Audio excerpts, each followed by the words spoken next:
Jadi jalan untuk orang Sani ini itu kecil. Mengapa kecil? Karena dulu kan tentu asal mula jalan itu jalannya Sayyidah Hajar kan. Hajar jalan kaki di Bukit Sofa ke Marwah bolak-balik. Seiring perkembangan zaman, maka orang mau pergi haji dan umroh sudah banyak. Kalau diikuti jalan yang kecil itu tentu antri orang panjang. Sehingga ada wacana bagaimana kalau mas'ah tempat jalan ini diperluas. Berkumpullah para ulama. Pendapat pertama mengatakan tidak boleh. Apa tidak boleh? Ya nanti ini masalah ibadah. Kalau kita tambah-tambah ini namanya menyala, tak sah nanti. Lalu ada yang mengatakan boleh dengan alasan macam-macam sehingga tak diterima. Namun ada yang berpendapat, dicatat sampai sekarang. Di situ tercatat pendapat Imam An-Nawawi dari Syekh Nawawi. Katanya, ya nggak apa-apa diperluas. Apa alasannya? Alasannya ini Bukit Sofa ini yang kecil di atas ini kan ujungnya yang namanya bukit atau yang namanya gunung pasti itu dia ke atas makin kecil model piramid. Jadi semakin ke bawah semakin besar. Nah kata beliau kalau diperluas itu masih dalam koridor kaki bukitnya itu, ya itu sah aja. Karena kita nggak tahu juga katanya dulu Hajar ini jalannya di tengah atau dekat pinggir nggak tahu juga, betul nggak? Hajarnya dulu apa ngomong di tengah itu dia balik? Ya nggak tahu juga, jangan di sampingnya nggak. Jadi sepanjang masih di kaki bukit ini tadi, ya itu masih dapat dikatakan jalan untuk kita bolak-balik sana. Itu kagum orang Arab tuh. Iya juga. Siapa yang berpikir tuh? Orang Indonesia. Bismillahirrahmanirrahim. Lalu yang ingin kita diskusikan malam hari ini adalah mengapa di dalam pembukaan Undang-Undang Dasar 1945 itu tertulis dengan jelas dan lugas bahwa kemerdekaan ini adalah berkat rahmat Allah Subhanahu wa taala. Dengan berkat rahmat Allah Subhanahu wa taala. Jadi ada sebuah pengakuan yang tulus bahwa kita nggak bisa merdeka tanpa Allah Subhanahu wa taala. Mengapa kalimat ini ada? Ini perlu kita kaji agar kita tidak menjadi bangsa yang atau masyarakat yang kerdil. Karena kata Bung Karno, bangsa hebat adalah bangsa yang mengerti tentang sejarah bangsanya. Orang-orang yang tidak mengerti tentang sejarah bangsanya, maka dengan mudah nanti dia mengangkangi setiap sejarah-sejarah yang sejatinya itu menjadi harga dirinya. Bapak Ibu hamba Allah yang berbahagia, untuk menjawab pertanyaan ini, mengapa ada pernyataan atau kalimat dengan berkat rahmat Allah Subhanahu wa taala kemerdekaan negeri kita ini, maka kita akan mulakan dengan kisah bahwa orang Indonesia ini orang hebat. Ini yang harus kita mulakan. Karena itulah kita ini dikenal di berbagai negara sana.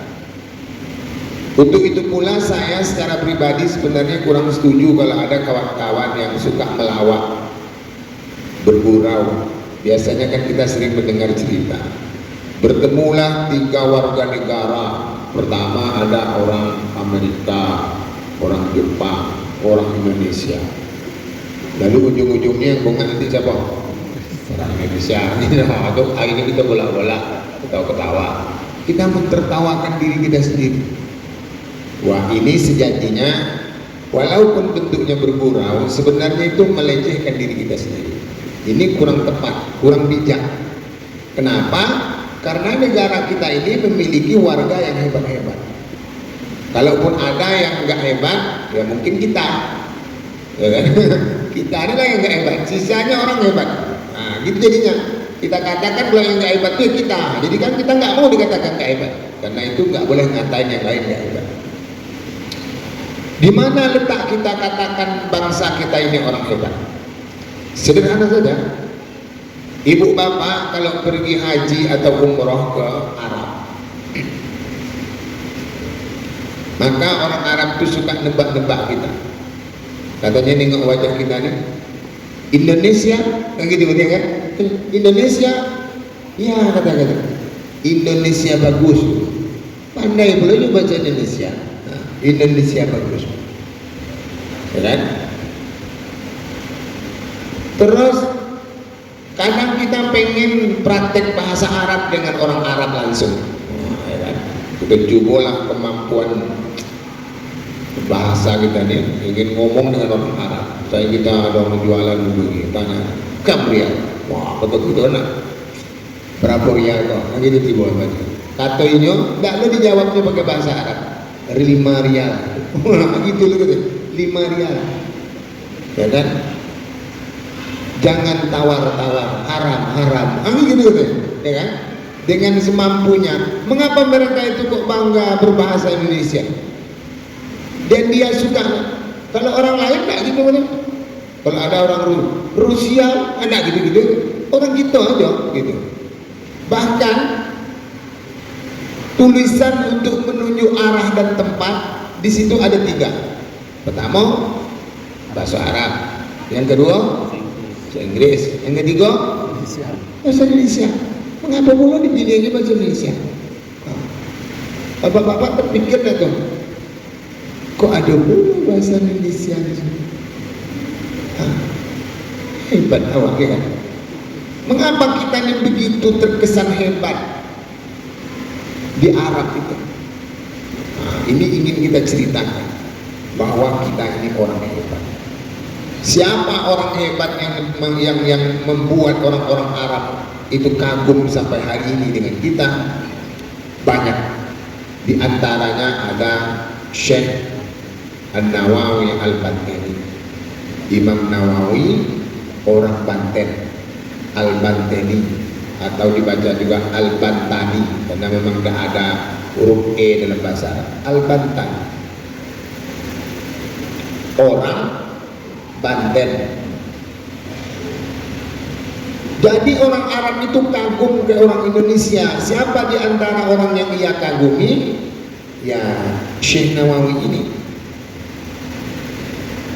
Orang Indonesia asal kampungnya Banten. Apa yang membuat mereka kagum? Bu. Apa yang membuat mereka kagum? Belum Ustaz ceritakan lagi. Maka dengar lagi. Suatu waktu menengok fenomena kecilnya jalan untuk orang sa'i. Tempat sa'i itu bolak-balik itu namanya mas'a. Ini Bukit Sofa, ini Bukit Marwah, ada lo lagi itu nah. Dari jalan orang sini ini kecil. Kalau kecil, tentu dengan perkembangan zaman. Berarti dan suruh ganti.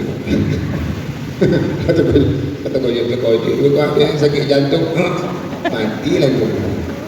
Kau Ustaz tidak sakit jantung. Nah, bapak-bapak, ibu-ibu Allah berbahagia. Jadi jalan untuk orang sa'i ini itu kecil. Mengapa kecil? Karena dulu kan tentu asal mula jalan itu jalannya Sayyidah Hajar kan, Hajar jalan kaki gitu, Bukit Sofa ke Marwah bolak-balik. Seiring perkembangan zaman, maka orang mau pergi haji dan umroh sudah banyak. Kalau diikuti jalan yang kecil itu tuh antri orang panjang. Macam mana lagi nak nunggu tuh belum selesai kita tunggu. Kalau tidak di situ nanti tidak sah pula, harus di situ lewatnya. Tentu tidak bisa kita buat di sini ya kan. Di situ jalan antara Bukit Sofa Marwah. Sehingga ada wacana bagaimana kalau mas'a tempat jalan ini diperluas. itu supaya orang nggak terlalu ngantri panjang.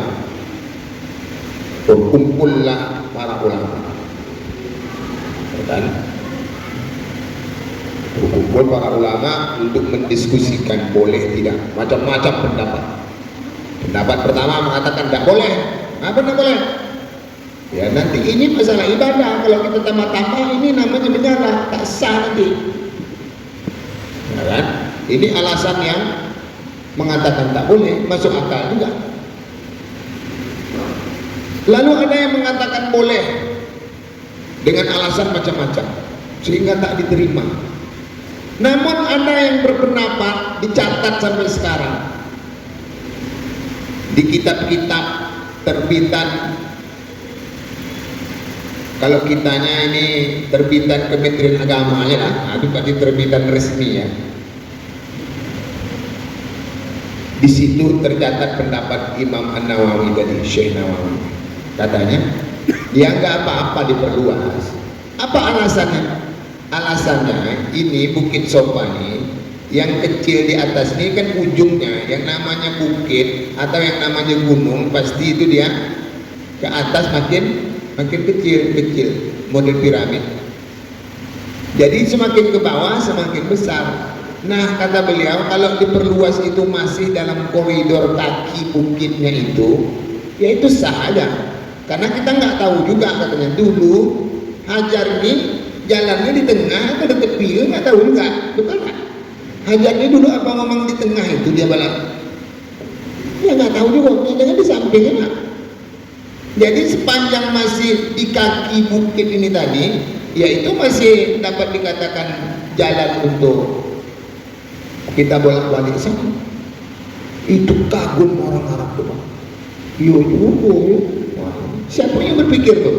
Orang Indonesia. Jadi pikiran-pikiran ulama-ulama kita ini itu mengagumkan. Ya berpikir luas, berpikir positif.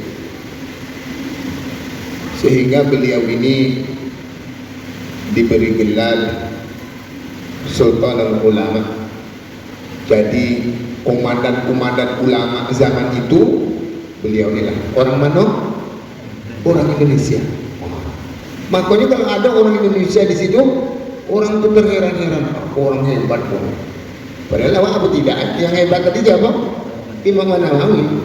Sama aja kita pergi ke Jawa. Saya dulu sekolah di Bandung, kenalan dengan kawan-kawan. Orang mana? Orang Pekanbaru. Pekanbaru itu mana? Tahu? Riau. Oh orang kaya nih katanya. Katanya kita orang kaya. Kenapa orang kaya? Karena produksi minyak. Padahal awak menengok minyak itu pernah. Nah, yang kaya itu ya orang Projo di Kaltek tuh. Awak masuk Seprot itu kadang pernah. Nah masuk itu tidak boleh ada sapam. Tapi kita kemana-mana dikenal orang kaya. Jadi orang-orang Jawa itu nengok orang Riau itu orang kaya, sama lah orang Arab itu nengok kita asal orang Indonesia, orang jadi orang elok. Karena dulu ada Imam Nawawi yang hebat. Ibu bapak amatlah berbahagia. Banyak lagi pikiran beliau, tapi lah jam 7 lewat, sudah kan jawab. Itu aja lah dulu lah. Terus selain dari Imam An-Nawawi ini, masyarakat Islam kala itu walaupun masih di zaman penjajah itu bolak-balik aja pergi ke Arab untuk ilmu. Mereka-mereka yang hebat ilmunya, kuat imannya inilah diantaranya yang menjadi tokoh pergerakan untuk melawan penjajah. Karena itu umumnya pahlawan-pahlawan itu pasti orang-orang yang hebat agama ya. Pahlawan-pahlawan kita sebutlah siapa-siapa, itu semuanya orang-orang yang hebat agama. Karena memang tokoh-tokoh pergerakan ini memang bermula dari orang yang meyakini hidup ini tidak boleh dijajah. Karena dalam konsep agama kita, la tazlimuna wa la tuzlamun. Kita tidak boleh menganiaya orang dan kita tidak boleh dianiaya. Maniaya orang tak boleh, kita dianiaya tak boleh. Pak, tamparlah kepada Allah, tak boleh.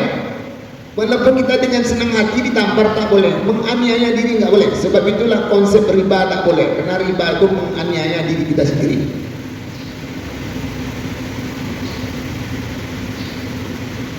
Ibu bapak sama Allah berbahagia, akhirnya tokoh-tokoh yang mengerti agama, hebat ilmu pengetahuan dan tauhidnya ini melawan Belanda, mati. Melawan Belanda, datang lagi mati. Ya seperti ada Imam Bonyol, ada Pangeran Diponegoro, ada Cut Mutia, ada Cut Nyakdin, ada Tengku Umar, orang-orang yang hebat-hebat agama. Tapi semuanya mati, habis dikerjain Belanda. Nah, Bapak Ibu hamba Allah berbahagia, sejatinya kalau menengok keadaan ini, melawan ke Belanda mati, melawan ke Belanda mati. Jadi sepertinya memang untuk merdeka yang agak payah, memang susah. Di samping memang persenjataan kita tak ada. Orang itu senjatanya meriam, masukkan juga meledak, hancur sekampung.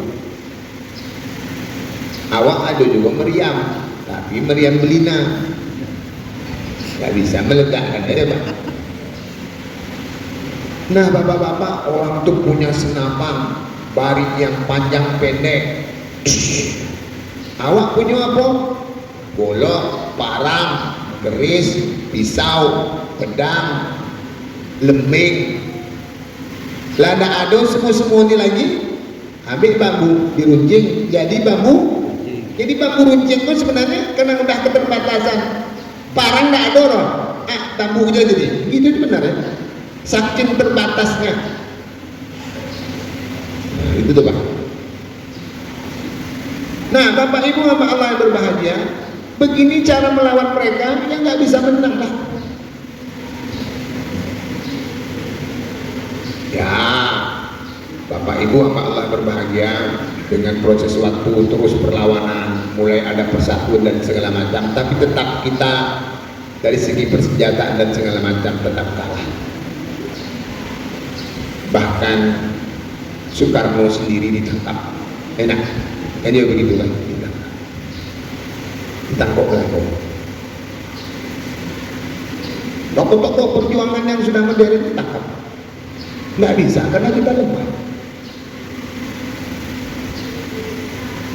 Lalu apa yang bisa membuat kita merdeka sehingga keluar tulisan dengan berkat rahmat Allah SWT? Inilah surah Ar-Rum yang kita baca di awal tadi. Nanti ada hubungannya dengan kalimat ini. Kata Allah dalam surah Ar-Rum ayat 1 sampai ayat 4. Kata Allah begini, Alif Lam Mim, hanya Allah yang mengerti tentang maksudnya. Yang gitu nah. Ghulibatir Rum, maka kalahlah bangsa Romawi. Jadi Romawi ini perang dengan Persia. Lalu kalahlah Romawi, kalah Romawi.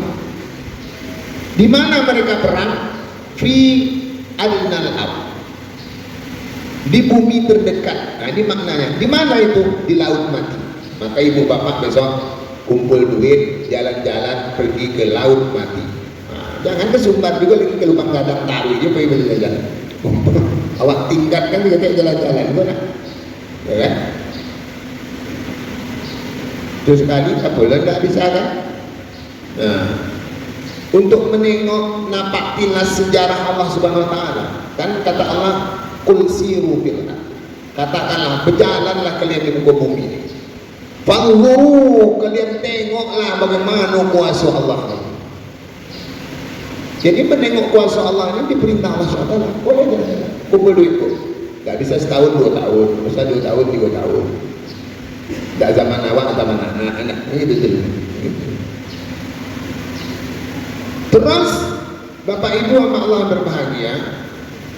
Wa hum min ba'di, kata Allah Subhanahu wa taala, wala bihim sayaqlibun, tetapi orang Romawi ini setelah ini nanti, setelah dia kalah nih, sayaqlibun, dia akan menang. Kan tadi kata Allah orang Romawi kan kalah perang. Tapi kata Allah pula setelah mereka kalah, besok mereka menang nih. Kapan mereka menang?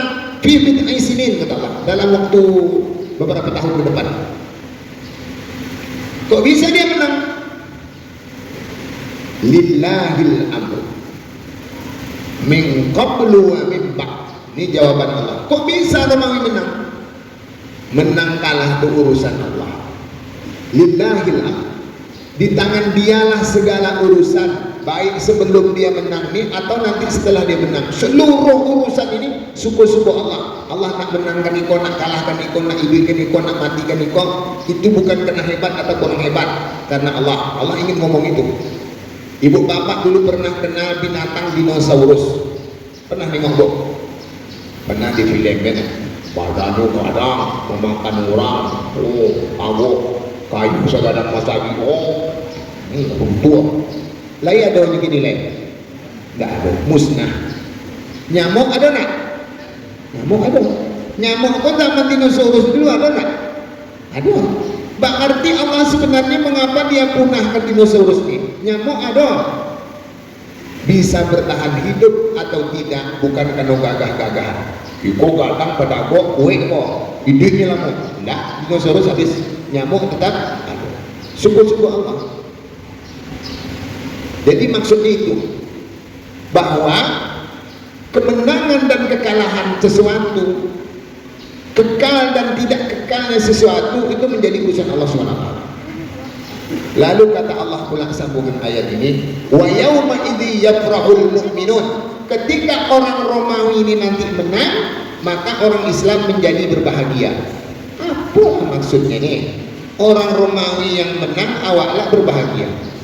Ini inti kajian kita. Bapak-bapak yang mulai ngantuk tegakkan kepala. Di sini mulai kaji.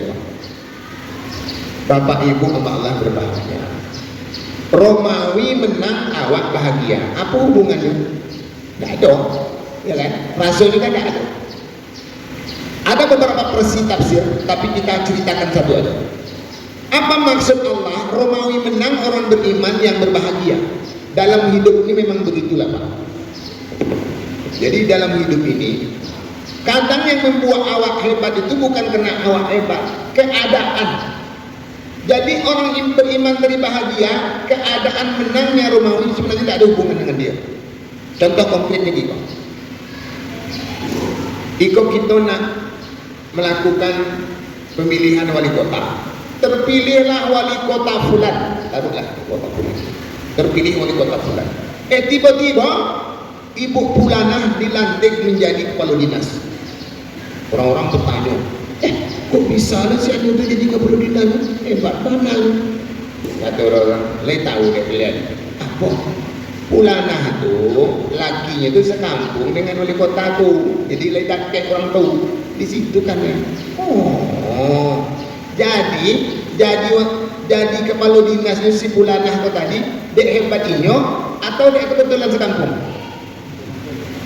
Jadi hebat awak atau hebat Allah? Sampai situ paham bu? Kalau tidak paham cakap dia paham supaya copek kaji. Maksudnya gitulah. Kita ini merdeka. Ingatkan ketika kita tahun 1945 itu penjajahanlah pindah dari Belanda ke Jepang. Waktu itu kan perang dunia. Akhirnya sekutu dengan Jepang belantak-lantak karena bentuk perlawanan perang dunia kala itu, dibomlah oleh sekutu Jepang tepatnya di Hiroshima dan Nagasaki, luluh lantak, hancur. Akhirnya Jepang yang ada di kampung awak toh balik kampung kan, menengok kampung awak lah hancur, ditinggalkan daerah jajahan itu pulang. Ketika orang itu pulang, awak merdeka. Jadi awak merdeka itu dek hebat awak atau memang kebetulan Jepang kena luluh lantak? Jawabnya lepas. Gitu kan? Nyambung nggak ceritanya?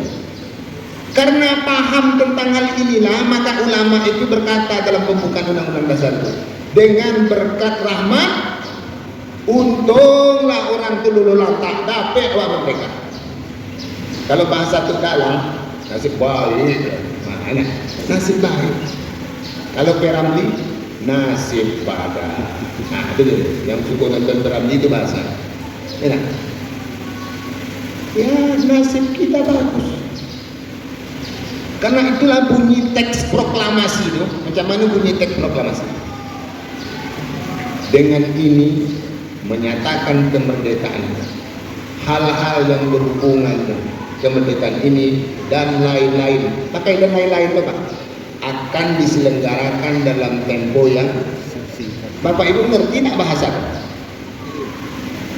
Maksudnya kok kita merdeka itu macam mana kok bentuk negara kita, kok kerajaan atau presiden atau negara apa gini kok. Jadi itulah kita dulu sebelum merdeka dulu apa-apa nanti bisa terus. Nah, apa nak bergagih-gagih kok? Tiba lu Belanda itu kemana jadi mereka? Tiba lu Jepang itu kemana jadi mereka? Itu nak bergagih. Itu gimana tuh? Diselenggarakan dalam tempo yang sudah ikut itu urus. Kemudian itu datang.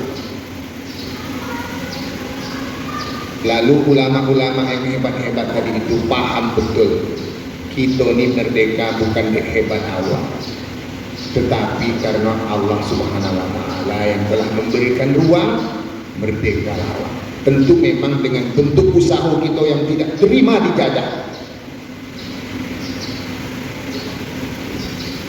Karena itu bahasanya itu dengan berkat rahmat Allah yang Maha Kuasa, didorong dan didorong oleh keinginan yang luhur. Ini nak, karena memang kita tak mau dijajah, kita melawan tadi. Tapi intinya Allah lah yang telah memudahkan kita merdeka. Dalam hidup kita itu memang model itulah Pak Ado. Apapun jabatan apa ini, jabatan ambo, posisi apa, posisi ambo, ibu-ibu, ini tidak ada semuanya karena kita hebat lalu kita sampai di titik ini. Bukan, keadaanlah yang mengantarkan kita sampai ke dalam ini. Memang ikhtiar mesti. Makanya saya kalau diundang orang ceramah, saya nggak boleh merasa diri saya hebat. Saya kok diundang orang kok, berarti yang boleh hebat ini bang. Yo pano jaga ceramah masih awak belum. Dah itu tu Pak. Yo kadang modeliko tu Pak. Pengurus masjid syuhada tu kan nak mencari guru. Carinya telepon Ustaz bulan. Ustaz, bisa ceramah di masjid kami Ustaz? Aduh maaf, tak bisa Pak, ada anak-anak. Carinya Ustaz lain. Assalamualaikum, bisa ceramah di tempat kami Pak? Aduh maaf Pak, tak bisa Pak, kata Ustaz tadi. Panjanglah pengurus tadi. Siapa lagi gitu Aduh tuh Ustaz yang batang kan gitu juga. Siapa tu namanya awak nak tahu nama? Ada tak tahu nama awak? Noviro nak? Iya ada nomornya. Awak cari kawan lo. Tak ada yang punya nomor awak. Awak tanya kawan lo. Cari 2-3 orang kawan akhirnya jumpa. Telepon. Assalamualaikum. Betul ini dengan Pak Noviro? Iya Pak. Bukan apa. Aku bisa bantu Pak. Bisa Pak ceramah di tadi. Bisa Pak. Insyaallah. Tiba di awak gini kok, di awak coba, ada tak ada orang lain? Hah? Lah tak ada orang tiba di awak. Jadi tak ada awak coba. Saya ingin katakan ke diri saya, wa anta hebat. Keadaanlah yang membuat begitu. Katakan gitu. Kalau tak tu nanti kita mulai sombong, merasa hebat. Bapak-bapak sekarang ni mau diam mendengar kajian ni kau yang hebat atau hati bapak-bapak kau yang elok? Hah? Hati bapak-bapak kau yang elok. Kalau hati bapak tak elok, pangan ngantuk iman lepak dengan lu. Tak respon aja kan dulu. Kini kan kepala itu giko ni hati bapak elok. Ya kalau orang tak respon, kita kalau tak respon ke orang kita dulu itu. Bapak malir kau jalan. Jadi nggak ambo yang hebat apa-apa yang hebat. Makanya orang kalau tidak suka ke awak ceramahnya kadang ngasihnya handphone. Orang yang jauh-jauh itu dicadiknya, awaknya ciko di pediannya, dibukanya WA-nya, dibalik-baliknya WA. Awak disiko, tapi ngasih. Golak-golak ini nyata apa-apa kita tengok aja tu. Apa? Kalau apa-apa hati apa elok Begitu lah. Bukan aku yang hebat, bapak-bapak.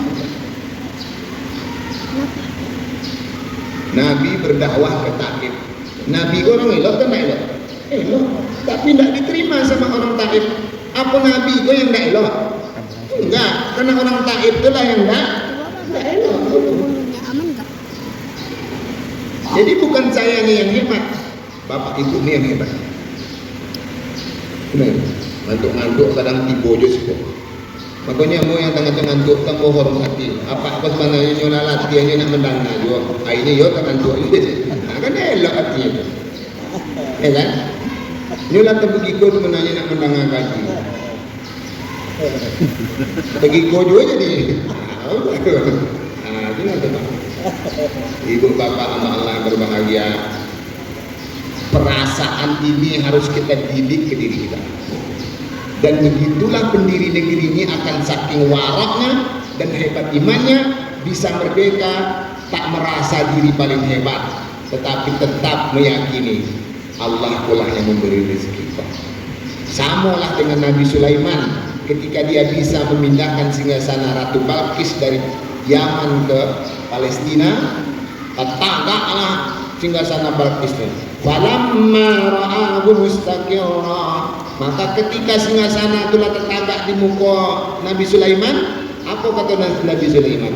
Hala min fadli rabbi, iko bisa barangku pindah kembali adalah karena karunia Tuhan aku. Tidak ada yang merasanya hebat.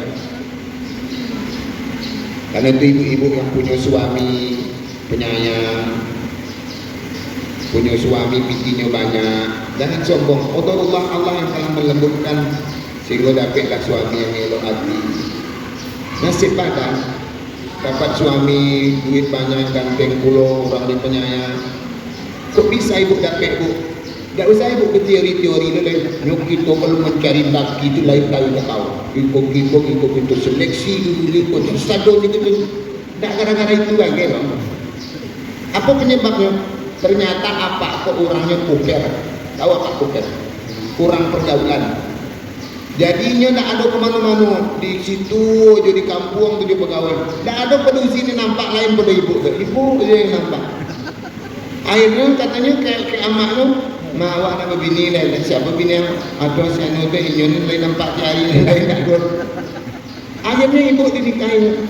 Kenapa kok ganteng-gagah piti banyak? Ibu sebenarnya tak cantik-cantik, tapi biasa-biasa aja, tapi tak nasib badan diri. Karena apa? Begitu apa pula jauh perjalanannya, barulah nampak orang rancak-rancak. Tapi ke depannya, awak kata beli lado pagi. Kali apa? Dia tunggu. Dia nikmat, dia ngajak orang beda. Sebaliknya ibu-ibu kadang itu juga ya. Apa aku dulu rasanya ganteng. Tapi begitu ditengok kini malu lagi banyak.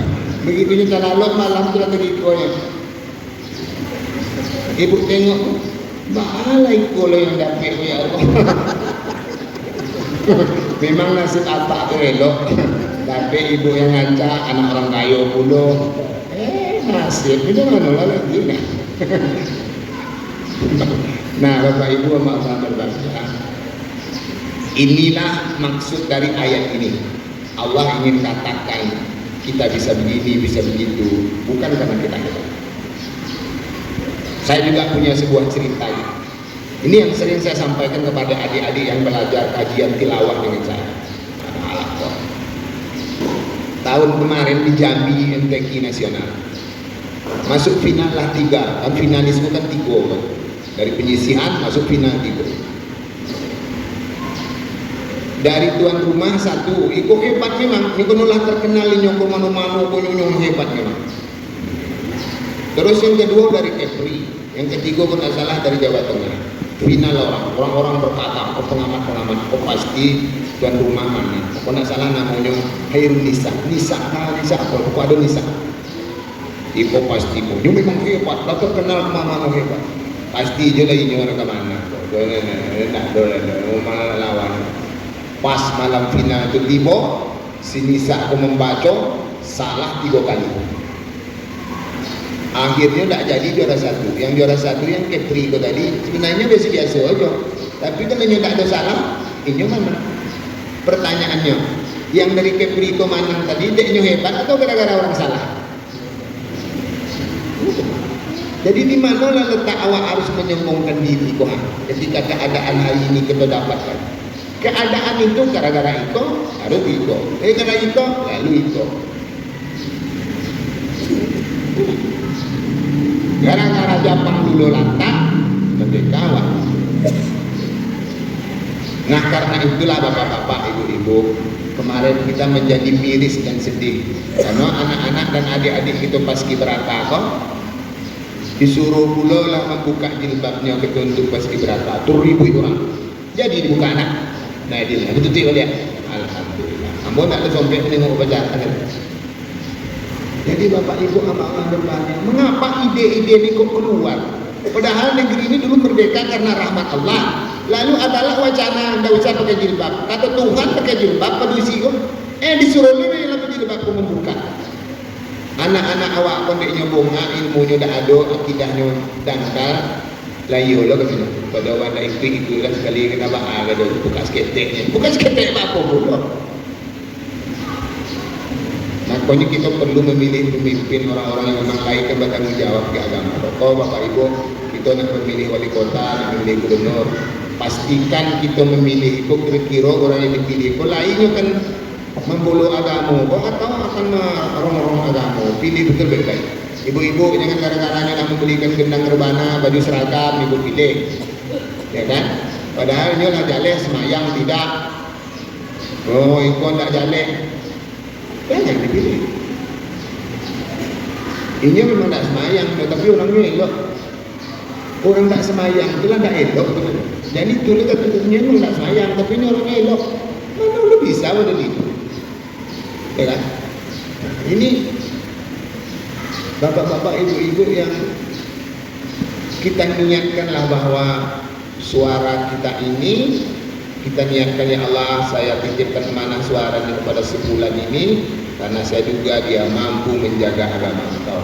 Karena itulah dalam kitab Al-Ahkam Sultaniyah disebutkan siapa kriteria pemimpin yang harus kita pilih itu.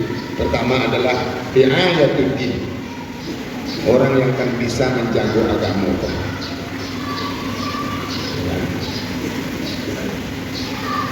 Kalau ini belum melegalkan rumah-rumah mabuk, rumah-rumah untuk melegalkan orang-orang dunia malam segala macam. Nyo hidup kok pak awalnya awak karena memang keadaan membuat awak bisa elok.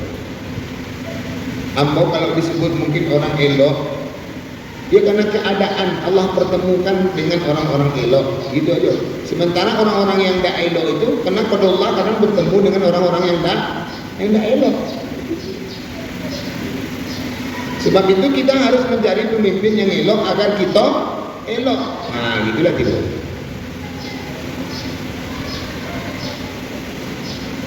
Jadi satu waktu, ini saya cerita pengalaman pribadi. Dulu kuliah IAIN di kampus Panam sampai semester 4, semester 5 pindah ke Sukajadi. Saya langsung pindah. Kawan-kawan yang lain tidak pindah, tetap tinggal di Panam. Jauhlah dari Kosmin ke Sukajadi. Karena tinggal di situ akhirnya tidak apa kawan lah dengan preman-preman di situ. Akhirnya suatu malam pergi maliang apa? Maliang kambiang. Kambiang orang di maling. Dititipnya di rumah kos pak. Nah, kena berkawan dengan orang tak elok. Akhirnya datanglah polisi nengok ke rumah. Katanya tadi ada bapak mencuri kambing. Ada apa? Berbunyi kambiang dari belakang. Katanya. Ada ketangkok aja dong. Jadi Ambo tidak ketangkok karena Ambo tidak di situ. Karena kebetulan tidak berkawan dengan orang tak elok. Andai kan Ambo ikutlah berkawan di situ, itu kita bawa-bawa loh. Nah, ini satu contoh. Mencari kawan orang yang elok. Bukan awak yang elok, kebetulan kawan awak orang elok. Nah, kayak gitu lah Pak. Sebenarnya bukan awak kok yang elok, tapi karena pemimpin awak orang yang elok, awak ikut-ikut jadi orang elok. Nah, kayak gitu lah. Makanya kita butuh pemimpin yang elok-elok. Yang ini memikirkan agama. Nah, ini di tangan kita lah. Nanti bagaimana agama ini ke depan. agar yudhirahu 'ala din. Nanti kalau ada perayaan-perayaan segala macam, ya silakan ada hiburan-hiburan, tetapi jangan ada hiburan yang mengangkangi nikmat Allah. Kalau kita merdeka karena Allah, masa kita syukuri dengan jalan mengangkangi nikmat Allah SWT. Bapak-bapak dan ibu-ibu, ingatkan pemuda-pemuda kita, panitia-panitia yang ada itu, agar kita berada di koridor ini. Jika wujud kita mensyukuri. Kalau tidak kita saling mengingatkan, siapa lagi? Ya kan? Silakanlah nak baju goni, nak baju sarung, nak apa-apa, nak main bola pakai daster, bantai lah. Tapi pastikan pakai daster tadi pakai serawar di dalam kuyak, daster ke bego dalam hand. Nampak. Pastikan dia lagi itu. Saya kira demikian yang dapat disampaikan. Semoga dengan bertambahnya usia negeri kita ini, kita semakin baik dan kita selalu dalam penjagaan Allah Subhanahu wa taala. Insyaallah, amin ya rabbal alamin. Subhanakallahumma wa bihamdika, asyhadu an la ilaha illa anta, astaghfiruka wa atubu ilaik. Assalamualaikum warahmatullahi wabarakatuh.